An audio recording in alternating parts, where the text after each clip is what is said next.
Thank you. I now call on the Honourable Attorney General and Minister for Economy, Civil Service and Communications, the Honourable Aiyaz Sayed-Khaiyum. You have the floor. Thank you, Mr. Speaker, sir. Mr. Speaker, sir, as far as the update is concerned, the Honourable Member would know that we had allocated in the current financial year a sum of $5.2 million to pay for the subsidies that's granted to those families that earn less than $30,000 a year. A total of 40,182 families are in fact assisted through the subsidy, and 779 schools are also being assisted through the subsidy in this period.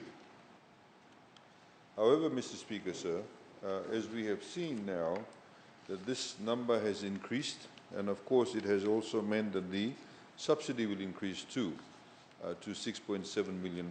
So we will have to via funds from within to meet the shortfall, which we will be doing, of course.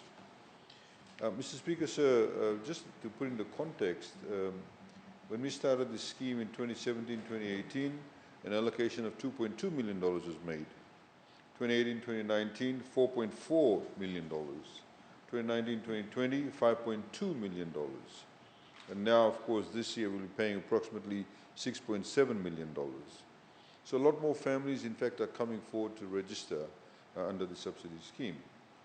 Mr. Speaker, sir, again, because of the COVID measures that we have put in place, Mr. Speaker, sir, we collaborated with the Energy Fiji Limited that also provided a subsidy essentially for the balance of the after the 51% that government is paying, which has meant, Mr. Speaker, sir, that those families that did apply, they have not been paying anything for the 100 units of electricity until this ended. So in other words, they're only paying VAT.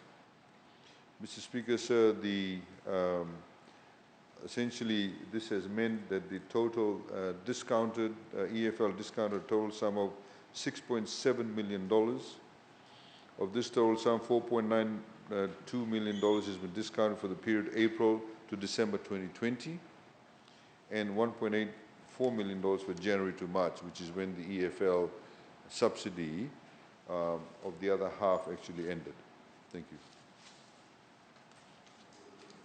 Thank you.